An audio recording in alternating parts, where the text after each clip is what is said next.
Good morning, Facebook. Just wanted to pop in this morning while I do my cool down after my super tough workout this morning. It felt awesome, but boy, it's pretty warm in the gym. So it was a sweaty one. So always a great idea to do a little walking cool down for a couple of reasons. Before I jump into calories, I want to talk to you about this.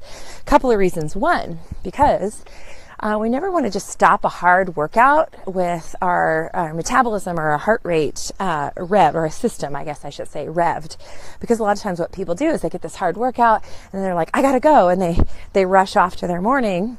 We need time for our heart rate to kind of calm down a little bit, but there's also a couple other reasons. One, because we need to put our body into rest and digest mode if you plan to eat after your workout. Because if your systems are all ramped up and ready to go, your body's not in the proper place for digestion of that food anyway. It's ready to go, right? It's ready to fire it up, work out, move, run, whatever. And the body needs to be in a more relaxed state to more properly digest the food that you're about to fuel in your post-workout meal. So there's another reason. That's two. And third is for menopausal women in particular, really important that we kind of counteract some of the stresses that can happen during a hard workout with a nice long workout or walk to cool ourselves down, because we produce that stress hormone of cortisol. And while that is a good hormone in some respects, we also, as menopausal women, don't want lots of that hanging around in our system, because our body doesn't process it as well when we don't have estrogen floating around after the menopausal years or during the perimenopausal years as our estrogen is declining. That estrogen was kind of helping us out with that function. So we don't deal with stress as well. Stress causes us to store belly fat. So from a fat loss standpoint, that is one good reason to add a cool down of a nice, easy walk into your post-workout plan.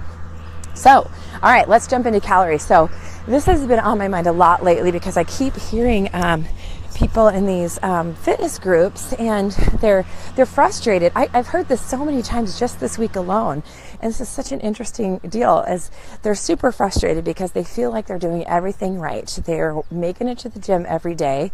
They've cut back on their alcohol. They've cut back on their sugar. They've cut back on their starches, and they're eating a whopping 1,200 calories a day. I do not understand what the deal is with 1,200 calories a day. And if that's you, I do not at all mean to insult you. I'm saying I don't understand why, as a society, we've got so hung up on this 1,200 calories, but you see it over and over and over. I believe that there is a figure out there. Honestly, I'd like to say I know where this figure came from, but I can't even tell you because it's not really legit. So I guess I haven't really bothered trying to figure out. But I think in the back of my mind, I'm thinking that the guidelines that have been put out there by the people of the world have said that women should eat a minimum of 1,200 calories, and men, I believe it's like 1,500 or 1,800. All of a sudden, it just came to me as we were talking. Or at least as I was talking and you're listening. But that figure is kind of a ridiculous figure, because we need to be thinking about the fact that we have to take in enough calories to fuel the body that we currently have. Now, while that figure may be great for minimums, the problem is that people have determined, well, let's see, if my fat loss is stalled and it's not working, and I'm going to reduce calories, where I'm going to take it all the way down then to the bottom line. So if the guideline says I need 1,200 calories a day minimum, then by all means, I'm going to need that 1,200 calories a day. I'm going to lose weight. Those guidelines say nothing about the fact. Now, again, the kudos to these people that are cutting to 1,200 calories is that at least they're doing their best to stay within safe limits, right? So that's a bonus. So at least there is that guideline. However, that figure does not take into account your activity level, your lean body mass, because a lean body mass, meaning the amount of muscle that you have in your body, is going to take more to fuel. Muscle is very hungry. So it's going to take more to fuel. If you, let's say, are a 200-pound woman, but you're 150 pounds of muscle, that's going to take a lot more calories to fuel than a 200-pound woman that's only 100 pounds of muscle, because fat doesn't need much fuel. It's fuel all on its own. Fat is a fuel source for the body, so we don't need to feed it, right? We need to feed the muscle. So it also does not take into account your weight at all. So Think about it like this. If you weigh, let's say you are just starting your weight loss journey, you weigh 300 pounds today, and you eat 1,200 calories, and you're starving probably because you have so much more body to fuel than the woman that has been on this journey for several years and now only weighs 150 pounds. She has half the body weight to fuel that you do. So that makes kind of perfect sense that she may be able to cut down to 1,200 calories. However, again, she has to be considering the fact that she may at this point have more muscle mass to feed as well. But the problem is that we cut down so low and we think it's a math equation, and we think, okay, well, if I take in fewer calories than I burn, then I'm going to lose weight. And while this math equation is true to a certain degree, there's a lot more that goes into this. There's this whole hormonal slew of events that happens when you eat and when you exercise that will affect your fat loss and your metabolism. All right, so something to be thinking about there is, you got to think about fueling where you are today. And of course, the goal is to get where you are today, weight-wise, to come down for most people, or many people, I should say, that are on this weight loss journey, of course. So again, these figures are going to change. So I want to give you some figures to work with. I want you to start shedding the idea of having to stay in this 1,200 or 1,500 calorie range, because it really depends on who you are. Let's talk about that 300-pound woman trying to lose weight. She may have a sedentary job. She might be sitting all day, and she may require fewer calories. That 150-pound woman may have had a sedentary job at one time. Maybe now that she's, lost 150 pounds and she's more active, she may have changed job careers, and now she has a really active job where she's on her feet all the time and she's lifting things, and she goes to the gym in the morning and she goes for a walk in the evening and on her lunch break. That woman is going to have a lot more calories to fuel that activity level. So we need to be thinking about not just the end goal of losing weight. We need to be thinking about how to fuel our lifestyle and to fuel the body that we have today. So take a look at those things. But I'm going to give you some figures to use, because this is just really lately, this has just been so prevalent. I don't know why, but 1,200 calories has been popping up all over the place lately in my little vision. So a better number to use is to take your current body weight, multiply it by 10, and then multiply it by 12. And this is going to give you a calorie range to work from. So let's take the 300-pound woman. If we multiply her body weight, her current body weight, by 10, she's got 3,000 calories to work with. If she was eating 1,200 calories before, that poor woman is just starving to death. And so are her muscles. What muscle she does have at 300 pounds, she needs to keep it. She needs to fuel it so that it will work for her, and so that it will stay and continue to work for her as a hungry fat burner. So that 12, if she takes that 300 pounds and multiplies it by 12, and she comes up with 3,600 calories. So this is now her calorie range. She can eat, these are figures for fat loss, okay? So she can eat 3,000 to 3,600 calories a day. Now, if you are that 300-pound woman and you are like, oh my gosh, I've been eating 1,200 calories while I'm stuck and stalled and plateaued in my fat loss, I can't imagine eating that much. That's okay. You want to gradually work your way there. And here is why. Because we need to, now this range, let me go back to the range here. So on her low activity days, she's going to be better off to stay in that 3,000 calorie range. On her higher activity days, she's going to be more inclined to lean toward 3,600, but it's not exact figures. She's kind of got to just base her energy output with her energy input. So we don't think about food as energy input very often. We think about it more as satisfaction, happiness, feeling emotions, fun.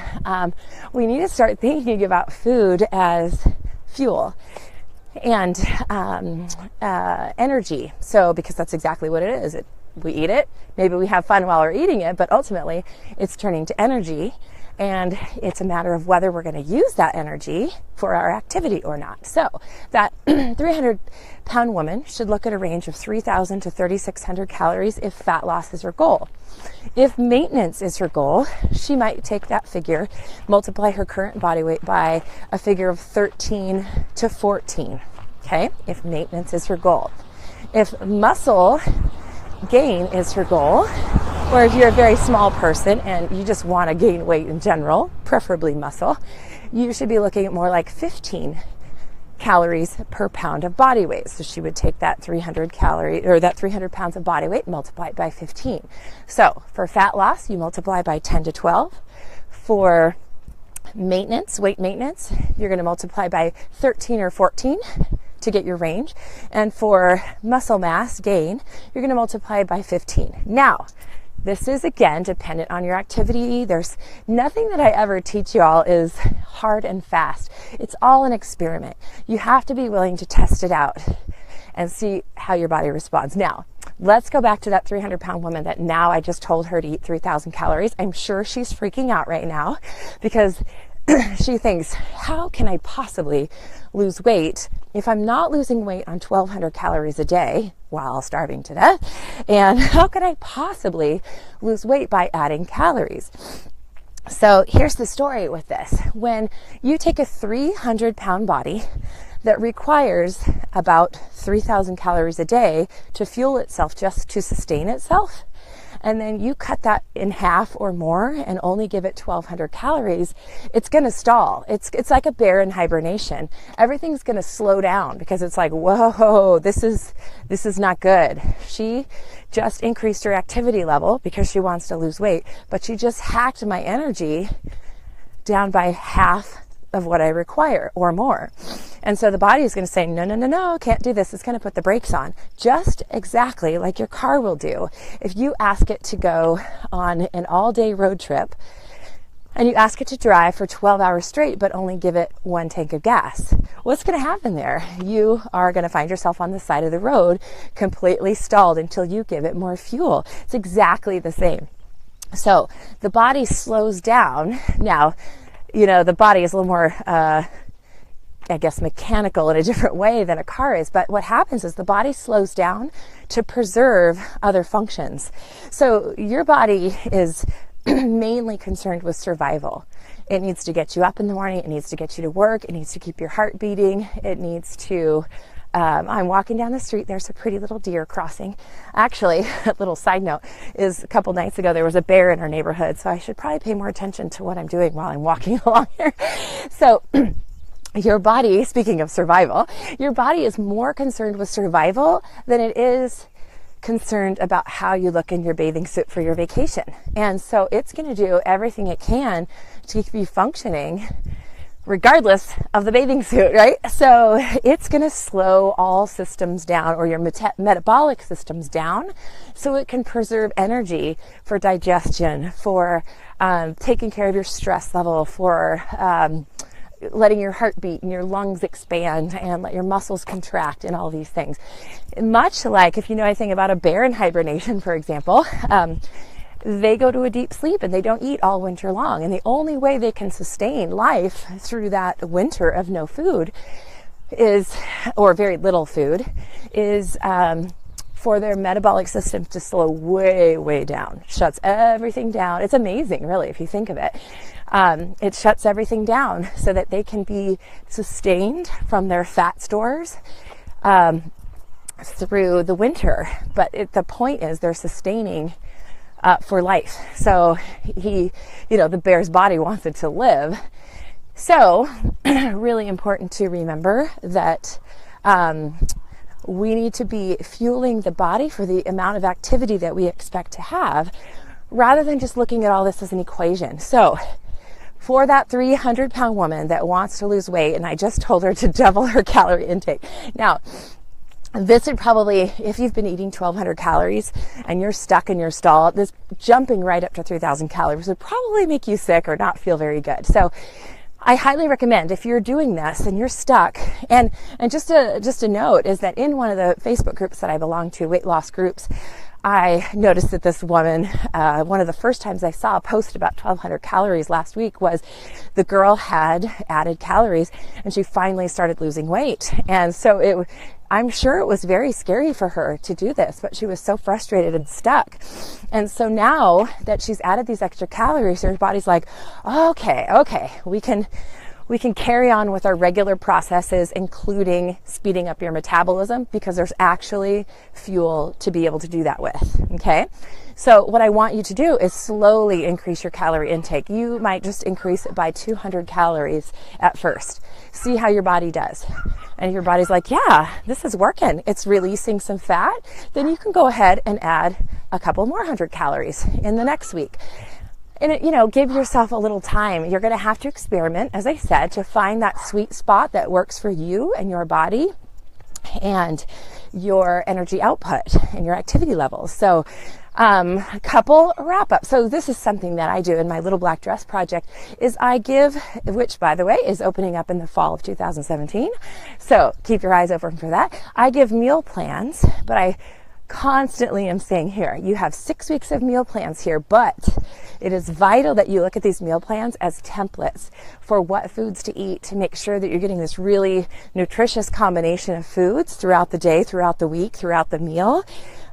But it's vital to understand that these are not based on calorie intake. You have to adjust your portions according to your body and where you are today and the energy output that you might have today. If today's a workout day, you're going to have a couple hundred more calories maybe, or maybe not. So really, really important to know that anytime you dive into some new meal plan, then you got to make sure it's adjusted for you. So that's why those numbers are going to be a good tool for you to use. The other thing to remember here is you've got to remember to readjust as your weight comes down. So 300-pound girl, she can get away with maybe 3,000 calories. Now let's say she gets up to 2,500 calories a day and she's like, ooh, I'm stalling again, or weight's creeping back on. Then she needs to rethink things and go, okay, maybe this has been happening for several weeks at 2,500 calories. Maybe I need to back it down a little bit. So it's, again, even the figure I've given you is not hard and fast. It's all going to depend on your metabolism and your activity level and a lot of other things that are going on hormonally in your body. So keep that in mind. But she also is going to need, as her weight comes down, let's say she loses 100 pounds this year, and she is going to need to recalculate along the way, because now as a 200-pound woman, she may very likely only need 2,000 to 2,200 or 2,400 calories a day to get this fat loss, right? So make sure you're readjusting as the weight comes off. I'd say about every 10 to 20% of your weight loss, you can readjust. Also, it just really depends on what's happening with the scale. If fat is coming off, then keep at it. If you're stuck, then it's time to readjust, right? Pretty simple. So a little recap. So you want to make sure that you're fueling yourself with the proper nutrition, and the proper calories. And I want you to be thinking about it as like your car, fueling it to go the entire day. Put enough fuel in the tank to get the job done. So it really depends on what you're doing that day. So take a look ahead to your week or your day ahead and figure out what kind of activity level you're going to have. Maybe today's a low activity day, so you can adjust calories day by day as you go. That's totally fine. So be thinking about, sometimes we get really stuck on the nutrition. I didn't talk much on this broadcast about the quality of the food. That's a whole other topic. But just something to keep in mind is as much nutrition as you can get in, the better, because it's going to affect the body in a much more positive way in those calorie ranges that you have. So here's the calorie ranges one more time. Is if fat loss is your goal, you want to be eating about 10 to 12 calories per pound of your current body weight. Again, readjusting that as weight comes off. If maintenance is your goal, you want about 13 to 14 calories per day per pound of body weight. And if gaining muscle is your goal, or gaining size is your goal, you're going to use the figure of 15 calories per pound of current body weight per day. Okay, so I just wanted to cover that topic today because it has been popping up left and right. I don't know why lately I'm seeing so much about this 1,200 calorie figure, but so important for you to understand that it's not just about that figure. You got to check in with your body. So many times I see people saying, what did you do to lose weight? What worked for you? Because I've tried everything. Well, a lot of times the problem is people tried everything that's a quick fix, and they didn't stick with the science and what feels right for their body and is intuitive and nutritious for their body. So, all right, I'm going to leave you guys, get on with my crazy busy day, and I will talk to you later this week. In the comments, I put a link to my Good Mood Food Guide, which again is a template. It's a meal plan template to help get you started. But again, you've got to figure out your calories for yourself. But it's packed with nutrition. And so I wanted to be able to talk to you about those calories, but then give you an option to maybe not be thinking about those 100-calorie snack packs or the packaged food that gets you to your calorie goal, but more think about what is new nutrition that will get you to where you want to be in the best possible, healthiest way possible. So go grab that. It's the Good Mood Food Guide. It's bit.ly/ I think brain glitter is what I called it, because the foods that I've included in that meal plan are all foods that will boost your brain chemicals for better brain focus, function, concentration, better moods, all kinds of goodies. So grab the guide, make a plan, and adjust your calories accordingly. Have a great day.